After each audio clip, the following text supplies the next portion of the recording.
Thank you for joining me. My name is John Allen. I am over the grant compliance side in Ashgrove Renewables. Um, Today we are going through the domestic solar PV. We'll be going through it at quite a high level, so not getting into the cells and how they work, but overall system, how a solar PV system works, the design and the considerations where we take into account when we're designing a system or when anybody's designing a solar system. Um, DSB connection agreements. So obviously, when we're putting a item that or a piece of kit that generates electricity, we're connecting that to the grid, which can feed electricity back onto the grid. DSB want to know about that. They don't want loads of generation happening without them being aware of it. So there's limitations and restrictions around the connection, which we go through at a high level. Obviously, we'll go through the grants that are available. We'll discuss briefly changeover switches. They're a hot topic. Everybody seems to be talking about them. We'll discuss them in just at a high level and what you're consuming, and then we'll be going through alternative grants. So we're just going to show you an example briefly of a one-stop shop project that incorporates PV, but it gives you an example of some of the other grants that are available. So as always, there's a Q&A box down uh, at the bottom of the screen there. If you want CPD points, I see there's people already typing in for CPD points. We're happy to send them out to you over the next few days. Uh, Put it in there, or if you have any questions relating to solar or relate to a project, let us know, and we can answer that live, or I have a colleague, Connor, out there who's going through some of the questions. We may go through them. If they're more project specific, you might just respond to them that way. Um, that's it. So we get started. I'm going to give you one slide about Ashgrove. This won't be a 45-minute presentation all about Ashgrove. It is about solar, but I'm just going to give you a small bit of background about where we come from. We should be finished hopefully around quarter.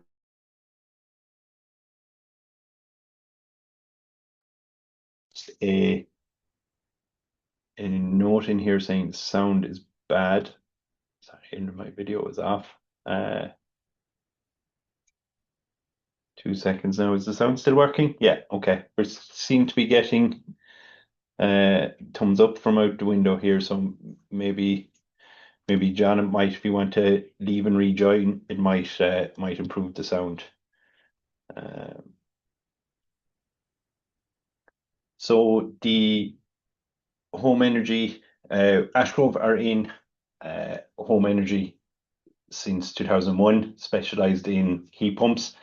They would have done PV or solar thermal at the time. So rather than solar photovoltaic, and heat pumps and underfloor heating and cooling. Obviously, now as a one-stop shop, we've expanded out to do insulation, windows and doors, ventilation.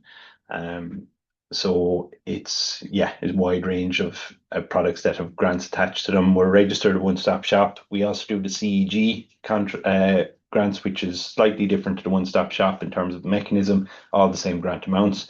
But there's a small bit more flexibility in the contractors we can use, and obviously there's BEH grants as well, which are individual grants that you can get. We've done a lot of projects. Last year we had about just over 18% of the one-stop shop and the CEGs, excluding approved housing bodies, ran through Ashgrove. So I suppose the reason we're saying that, we've seen a lot of different variations. And yeah, we've come across a lot of problems. So we've a lot of experience making mistakes, maybe, and not making them again. We've nearly 90 people in our office now. Purpose of them is to get back to people as quickly as possible. I don't think we'll ever get back to them as quickly as we'd like, but we do get back to people as quickly as possible, and we're hiring. It seems like there's new people starting nearly every day here. Um, professional network for a lot. I see by the number of CPD search requests coming in, there's a lot of BER assessors. We are looking to expand our network. We have a good network of plumbers, BER assessors, architects, engineers, kind of throughout the country. We do have gaps that maybe we'd like to fill. So if you are in the industry and maybe looking to get more involved in these types of projects, or maybe you're already heavily involved with them and want to see if there's somewhere we can work together, feel free to reach out to us. We'd be delighted to talk to you and see how we can work together. And we do a lot of these free information events, so a lot of webinars. We'll have maybe 100 this year, CPD points available for all of them. And we have an app as well, excuse me, which you'll have seen at the start there, whatgrant.ie. We're currently updating it, but has information on the various grants that are out there and the various routes you can take. And we do a number of live seminars as well. We've done 3 or so this year so far, and yeah, the next ones are in progress, so we should be announcing those soon enough. So yeah, a lot of ways. The purpose of these webinars, I suppose, is to get good information out there. We try not to make them salesy. They're not really salesy. We're not going to hound anybody who's registered to try and get them to sign up or anything like that. We want to improve the overall knowledge that's out there in the industry to try and get good information out there. So just at a very high level, how solar works. You can see the solar panels on the roof. They take the sun or daylight and convert that electricity into convert that into DC electricity. That DC electricity runs down into an inverter that converts the electricity from DC to AC, and then that cable, if you like, is connected into your fuse board, which then the fuse board distributes the electricity as it's consumed within the house. That's the simplest form. Of course, a lot of people would see now that there's batteries being added to systems. Most systems we see now probably have batteries included in them. So the battery sits typically beside the inverter, and the inverter then tells it it's a slightly different type of inverter called a hybrid inverter when there's a battery involved, and that inverter tells the electricity whether to go back to the fuse board or whether to go into the battery for storage. So it's monitoring how the house is using electricity and dictating whether it goes into the house to be consumed straight away, into the battery to be stored for later, or the third option is it goes back to the grid. You do get paid when it goes back to the grid from your supplier. That rate is dependent on your specific supply agreement that you have with your electricity supplier. But typically you do get paid for that electricity going back. So that's a high level. I suppose a lot of people probably nowadays are familiar with how they work. So that's probably a bit of a moot point. You can see here's the system in operation. So you can see the 5.5 kilowatts coming from the solar going down into the inverter. The battery you can see is 100%, so it's fully charged. So the electricity, there's not a lot of consumption in the house, so there's only 3.3 of a kilowatt going into the home, and 5.1 then is going back out to the grid. So this is a system that's exporting. You can see it's quite sunny. It's 25 degrees, so it's quite sunny out there when this recording was taken. And obviously during the day, so nobody at home, maybe the fridge is operating or something like that, and that's why the consumption is so low. So when we're looking at a PV system, there's a number of items that we're taking into account. The 2 main ones I have to say are profiles. So they're a combination of your 12-month profile, so how you use electricity over the course of the year. So you can see here in green is the solar production. So that's how solar is being generated. The red is solar consumption. So how much is being consumed by the house. So it mightn't necessarily be from the solar panel. It is some of this, and in January, a lot of it will be compensated by the grid. So unfortunately, a typical house consumes more electricity in January, February, November, December than they do in the summer months. And your solar typically generates more in the summer months than it does in the winter months. That's typically what we see. It's standard in nearly every house in January and February. We've unfortunately less daylight, so lights go on for longer. Typically, probably people are at home inside more, so probably more consumption of tellies and that sort of thing. And maybe cooking more hot dinners than we are in the middle of summer. And if you've a heat pump as well, that electricity is being consumed more in the winter than it would be during the summer. So typically we see a profile like what you're seeing here in red for houses. High January, February, gets down to low in June, July, and August, and back up for November, December. Solar production is the inverse of this. So in January and February, you have less electricity being generated from your solar. June and July, you have the most, and down in December, then it goes back down again. Unfortunately, there's nothing we can do about this. We can't make the sun shine more in January and February than it does. But what it does mean is that when we're looking at an investment of a solar system, we're really looking at it over the 12-month period. So we're not looking at it in any specific month. We're looking at it over 12 months to see how much will it generate for us over the course of a year rather than in any specific month. The other element then we're looking at is 24-hour profile. So how do you consume electricity during the day?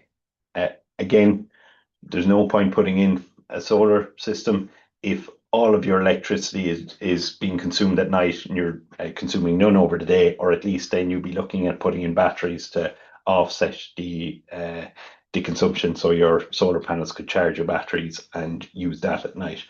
There's two kind of profiles we see typically over a 24-hour period. There's what's called maybe the single peak profile or the flatter profile. This might be people who are working at home, or maybe retired people who are at home a lot. So you can see you have your base load coming up to 6 or 7 o'clock in the morning. As you get up, then the consumption starts happening over the course of the day, fairly evenly. So you're kind of in the house during the day, and it drops down then at the evening when we go to bed. The yellow line there is the solar production, or how the sun is shining.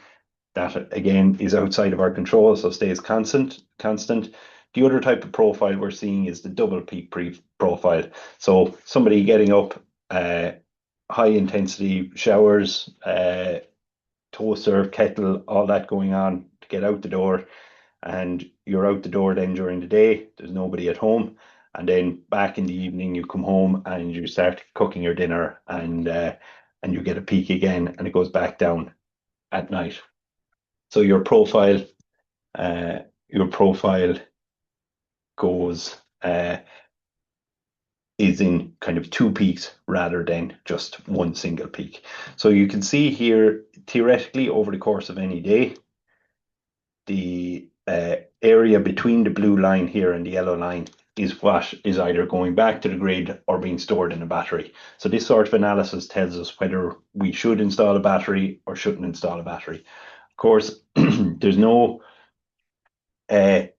exact science. Anybody who's looking, if you look at somebody's profile last week, it'll probably be slightly different to next week and slightly different to the next week or to the week after. But from the typical profile over the course of conversations with home, it's likely that their consumption is fairly standard during the day, or that it's a peak in the morning and a peak in the evening. All this design is put into software, and that software can tell us then the various different scenarios that we can do of what's the best scenario to put in. So here's an example of a house that we looked at It was 2 or 3 years ago now, but they were obviously inquiring about solar. So in our software, we can look at the various surfaces that are possible to put solar on, and we can put panels up there and see what output we get. Typically, it's indicated by the yellow is the most favorable solar surface. The purple here, the darker one, is the least favorable solar surface. So this house is generally facing south and north to the back. You can see on there's an east-west roof here at the front, which is in orange, which means, look, it's not as bad, obviously, as the north-facing roof.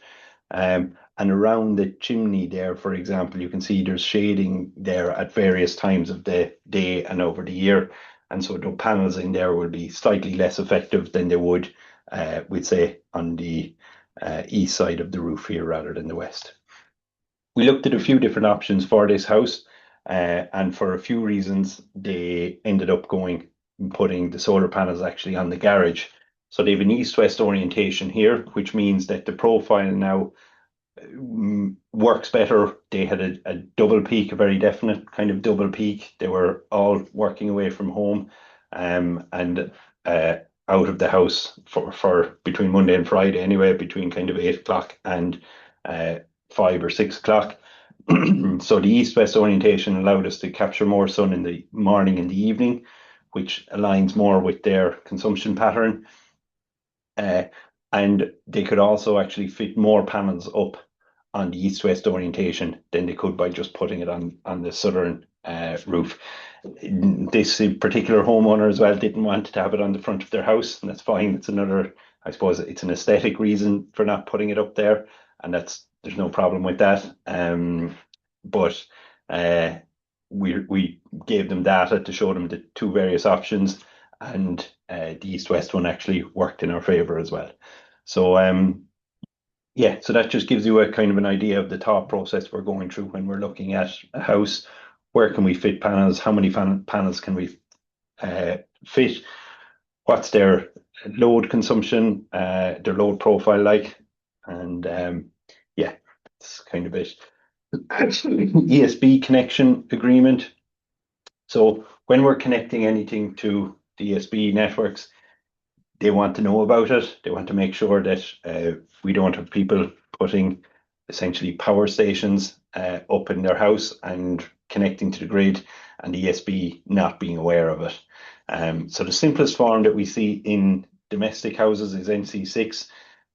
So on single phase electricity, they have 5.5 kilowatt single phase inverter, and that's the most that ESB networks want you to connect to their grid. If you're on three phase, it's 11 kilowatts. Three phase in domestic is very rare. I see there's a question in from how the additional cost between single phase and three phase. Depends on the size of the inverter and also the brand of the inverter. You're probably looking anywhere from, I'm going to say 1,200 to 3,000 or something like that. Again, there's a number of different variables in there. The size of your inverter, the brand of the inverter, and the number of batteries that are connected as well, and also if there's a changeover switch or anything like that in there. But that's kind of what you're looking at. 1,200 might be a bit low there, but we'll go with that for the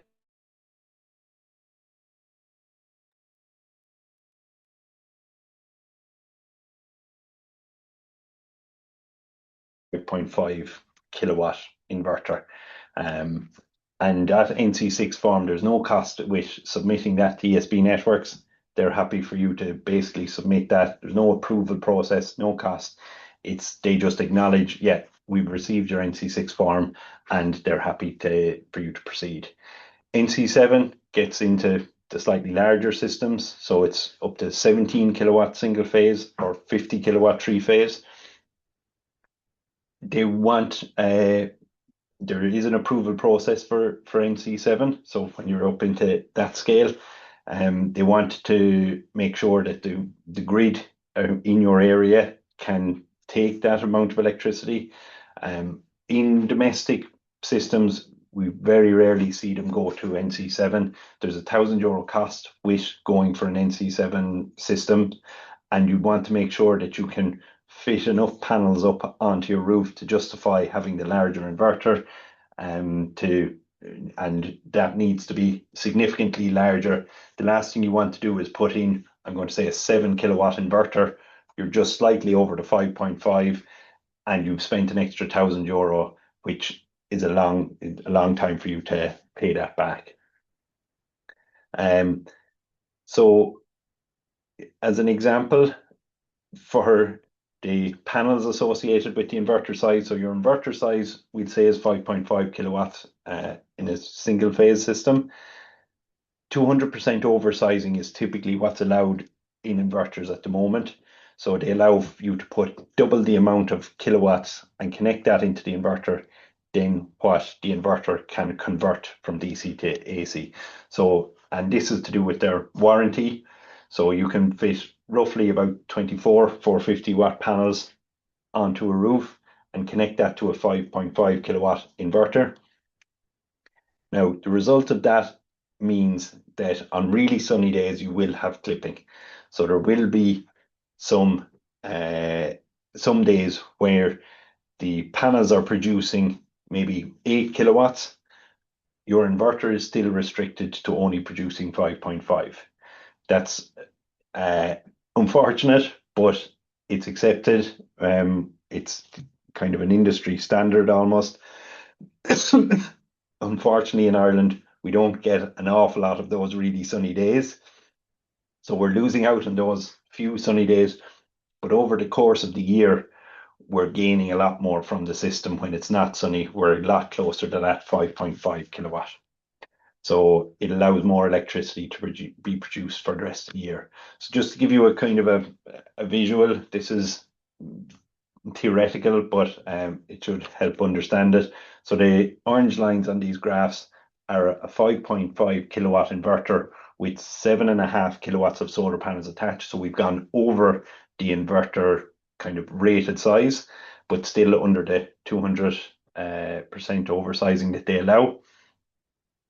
And then the grey line is we've only put on 5.5 kilowatts of solar panels because that's all the inverter will take. So you can see in a winter's day here, we're still well below the 5.5. And our grey line with our 5.5 kilowatt of panels is producing away. Our orange line is producing a lot more electricity than our grey line. So we're better off on that winter's day. On the summer's day, you can see anything above this line, the inverter is clipping. It's basically dissipating it off as heat. So that electricity that's been essentially produced from the panels can't be converted to usable electricity by the inverter. And so it's, as I said, dissipated as heat. But you can still see your panels up to that line are still producing more electricity. So the gap between that grey and that orange line is what you're receiving additionally to if you just put in the 5.5 kilowatts of panels. So long story short on that is clipping is a necessary evil. Nobody likes it on the summer days when we're losing electricity, but we have to remember the winter's days when we've gained more electricity. So over the course of the year, it's a worthwhile thing to do and a worthwhile design choice.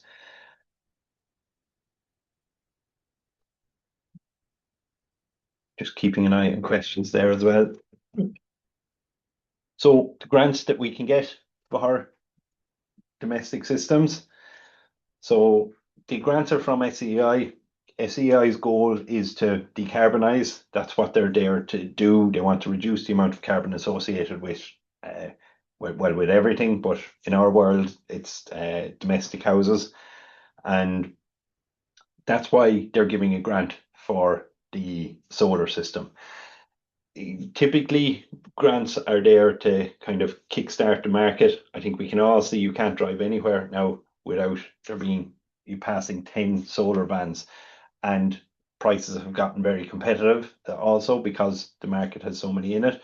So the grants have probably nearly done their job. Now it'd be a political disaster to take the grants away, and that's why they were actually due to reduce at the start of this year, but there was a political announcement that they would not reduce.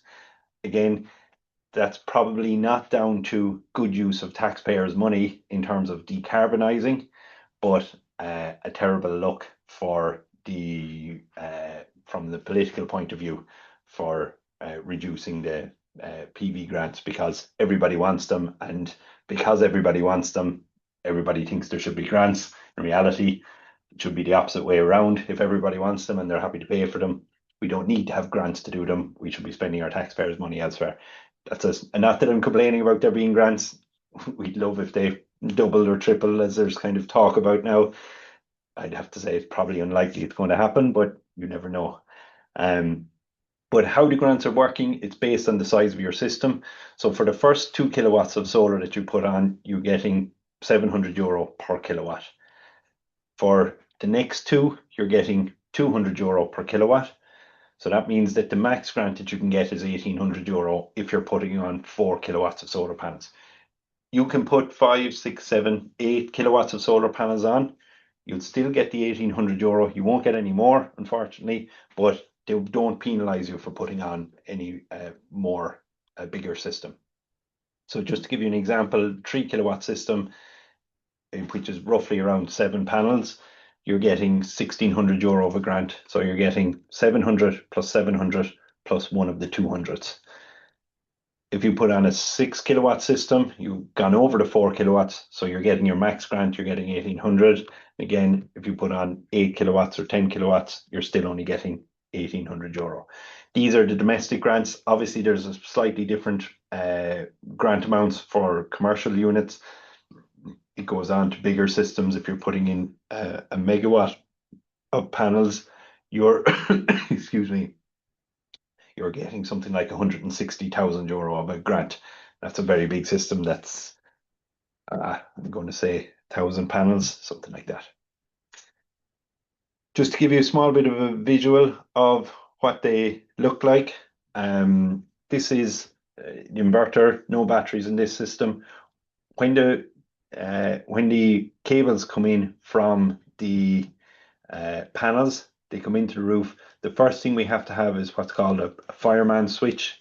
It's essentially a shunt that shuts off the electricity if the power to the house goes down.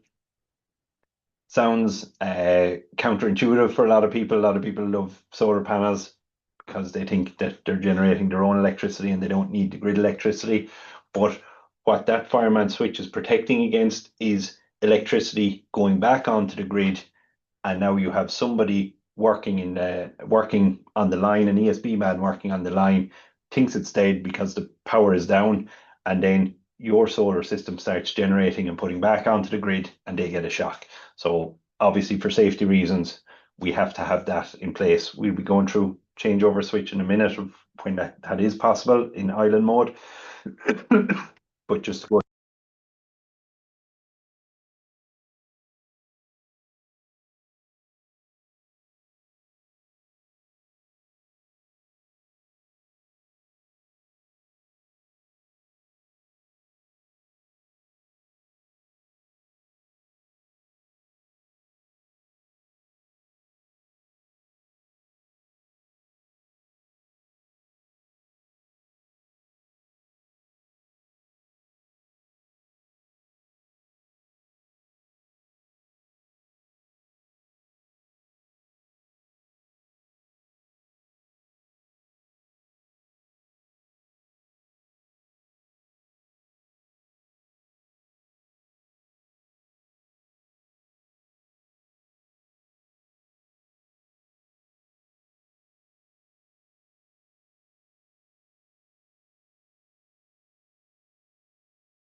Sorry about that. Sound seemed to go there.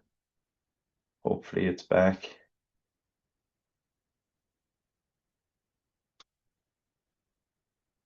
Hopefully we're back up and running with sound. Think so. Apologies for that. I'm not sure what happened. Yeah, sound returned. Thank you, Pamela. Cheers. Sorry about that. I'm not sure what happened. Uh, it seems to have gone a minute. So this, I was just showing two different pictures of a string inverter and a hybrid inverter. And these are two batteries below it. So because the inverters are have different amount of smarts in them, they do have uh, different amounts of data that you can see on them. So the string inverter typically only looks at, oh, this is the amount of electricity the PV is generating. You can get string inverters that are connected to your meter box that will give you more information, but there's additional work involved in that. But they tell you how many kilowatt hours you're getting over time from your PV system. Your hybrid inverter, as I said, has more intelligence in it. It's more decisions to be made. It has to decide, do I put this electricity into the battery? Do I put it into the house? Is the house consuming electricity? How much is it consuming? Does some of it go back to the house? Does some of it go into the battery? So it is looking at a lot more data. So you can see you've the PV, you've the battery, you've the grid, the load, and the state of charge of the battery. There's a lot more options there. The key item that allows a lot of this information is this CT clamp, which is put inside in the meter box, which gathers data of how much electricity your house is consuming and when it's consuming it. So that's an important piece of kit, and obviously that piece of kit also has to have a cable that runs into your inverter location. So getting that right is important. This is an example of a portal. All inverters have a slightly different looking portal. They show different amounts of information. Sorry, they show typically the same information, but in slightly different ways. So you can see this is a battery that's discharging at the moment, and the amount of kilowatt hours that it's totally generated and all that sort of stuff. And just to go into kilowatt hours, so like a lot of people when they hear solar think off grid, don't need electricity anymore, zero ESB bills. That's possible, and we've completed a lot of scenarios where people have an ESB bill of €20 over the course of the day, or over the course of the year, sorry. And we're delighted with that, but there's no guarantee to that. All depends on the size of your panels, how many you can fit up on the roof, etc. Just to give you some bit of a feel for how much electricity various items use. So boiling a kettle is typically about 2,500 watts or 2.5 kilowatts. So that's how much power that it uses in an instant. Typically boiling a kettle, I'm going to say, takes 5 minutes, depends on obviously the amount of water and the size of it and all that sort of stuff. But you're using about 0.21 of a kilowatt hour to boil that kettle. So if your electricity cost is 25 cents per kilowatt hour, you're using about 5 cents to boil a kettle. Toaster, typical power consumption of 1.5 kilowatts or 1,500 watts, maybe 3 minutes. That's costing you about 2 cents. You can see here the kilowatt hour number, which will be important for later on. If you're an iron and you want to, if you're ironing for, that's typically around 1.5 kilowatts. You can get some that are 2 and maybe some that are 1 as well. And you do that for 1 hour, you're getting 1.5 kilowatt, or you're consuming 1.5 kilowatt hours of electricity. So you can see obviously here we're multiplying the power, 1.5 kilowatts, by the hour to get 1.5 kilowatt hours. So that's around 38 cents. Electric showers are quite large. That's the electric shower that has the heating element in it. So it's heating up and pumping the water. Because they have to heat up that water instantaneously as it's passing over. There's quite a large element in it, and if you're 5 minutes in the shower, you're using 0.66 of a kilowatt hour, 17 cent, and dishwasher maybe 0.3 0.38 38 cents. Sorry. So that's just to give you a feel of the amount of electricity, and I suppose the cost is more relatable to most homeowners. But in terms of battery storage, it's the kilowatt hours of something that's important. A typical battery is 5 kilowatt hours. You can get them 8 kilowatt hours. You can put multiple batteries on there as well. So you can get up to 40 kilowatt hours of battery or 50 kilowatt hours of battery if you want. Obviously, cost gets expensive then. So in theory, with a 5 kilowatt hour battery, you could boil a kettle 24 times. So despite the kettle having quite a large power requirement, it's only for 5 minutes at a time. Or you could iron for 3 hours if you wanted to put yourself through that torture. So it depends on how you use that electricity stored in the battery is the important part. That's why there's a lot of talk of automatic changeover switches, and the automatic changeover switches are a great piece of kit. They come basically sense whenever the power is gone, they automatically switch you over so that you're consuming electricity from your batteries and your solar panels are refilling your batteries. That power supply is not limitless. So batteries are limited to however size of a battery you've put in, 5, 8, 10, 13, whatever it is, kilowatt hours. But also that battery is only replenished by the amount of solar that's coming in. So if that's on a winter's day at night and you up at 2 o'clock in the morning ironing, the automatic changeover switch can come in, which will drain your batteries, which means now you have no electricity left for your kettle in the morning when you wake up. If you go with a manual changeover switch, it allows you to become aware that the power has gone. So you can see if your iron is going cold, we'll say, and then you can go into your plant room or your utility or whatever it is, switch it over to the island mode manually. So you turn a switch.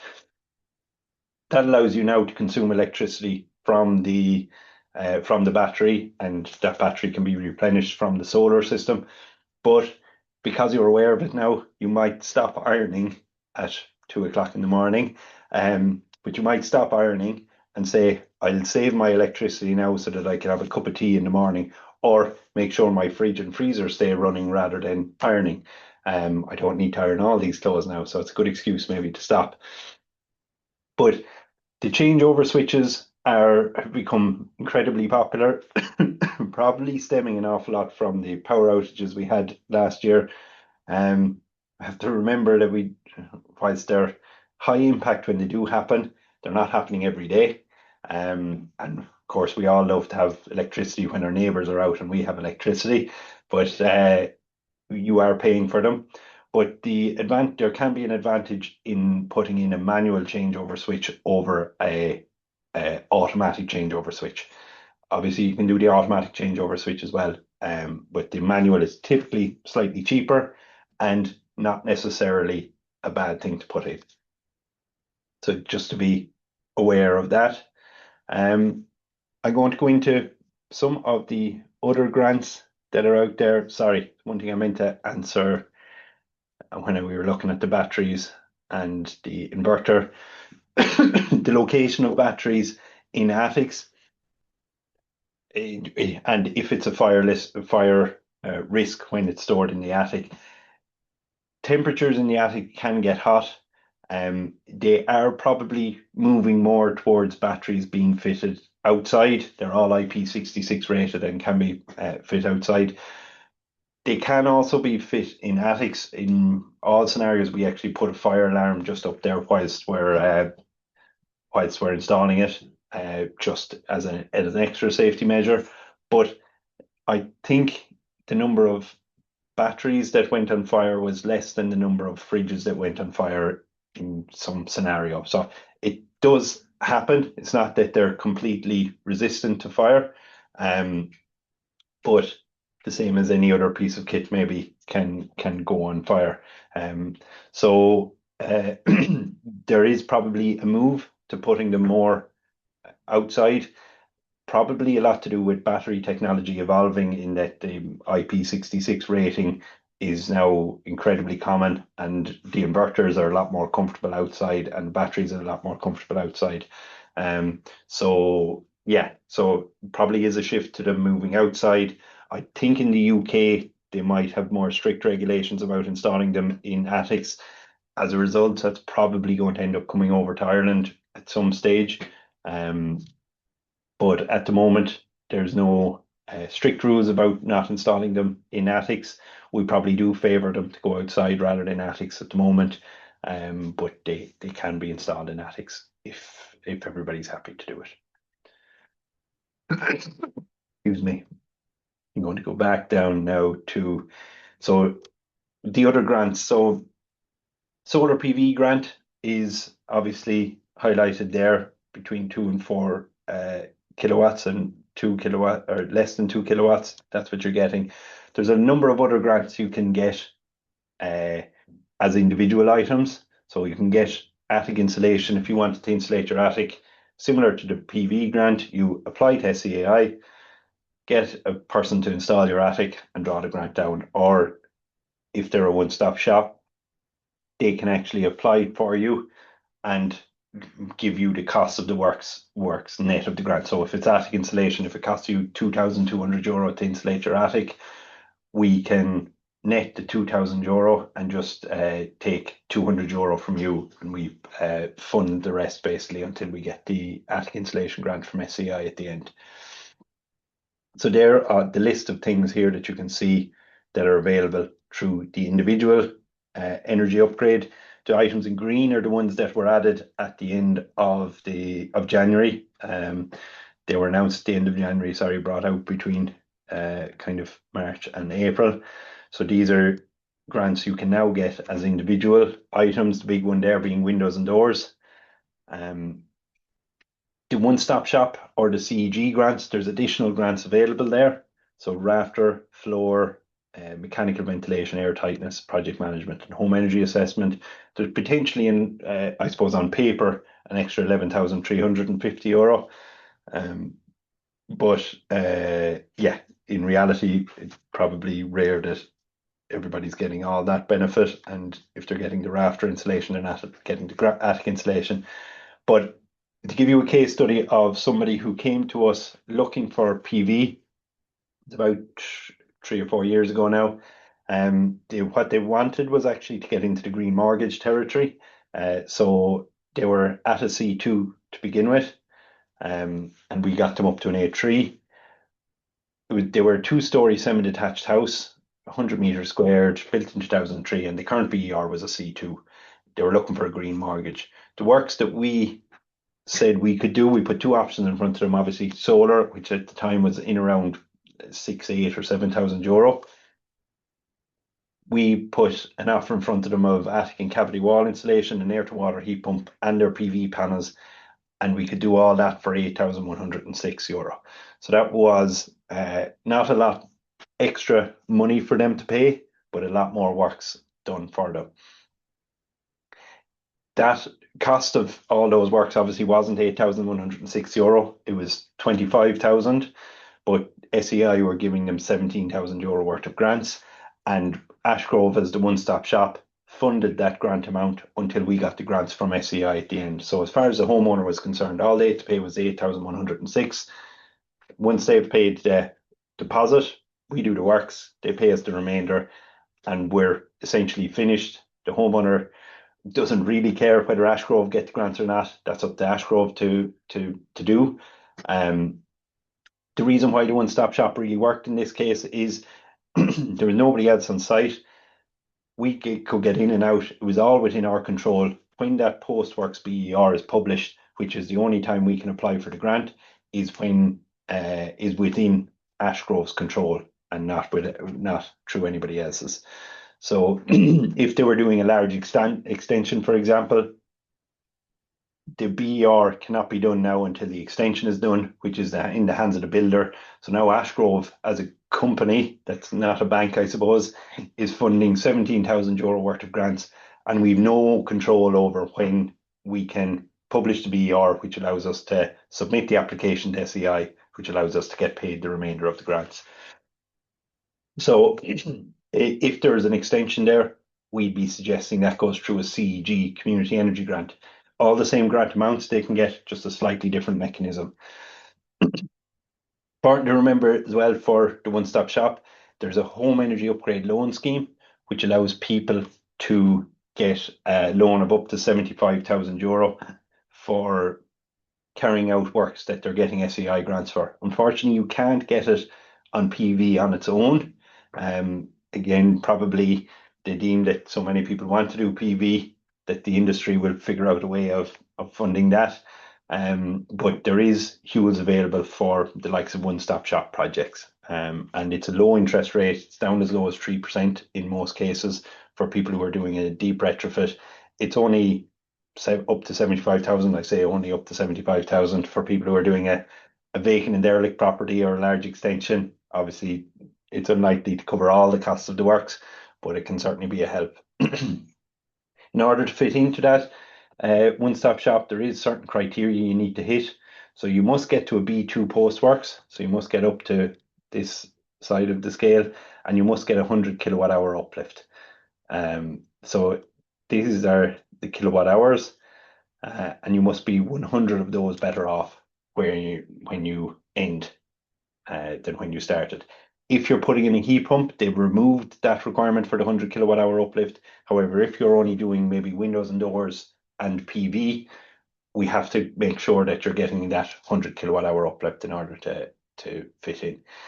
All of this is calculated before work start, so it's not a guessing game. There's nothing left to chance here. It's all calculated using the BER software to make sure that we're going to comply. I'm after rambling on for a lot longer than I had planned. Here's just some pictures of ground-mounted systems. Again, another ground-mounted system. These are on concrete pads. We bolt the legs down onto the concrete pads. This is a screw-mounted system, so we can put the screws into the ground rather than putting it onto a concrete pad. And this is just a roof system. Some more details of how the hooks work. So the hooks are nailed onto the rafters. The rails then are bolted onto the hooks, and then the clamps are put on from the rails onto the solar panels. Again, our pictures, some non-domestic ones as well.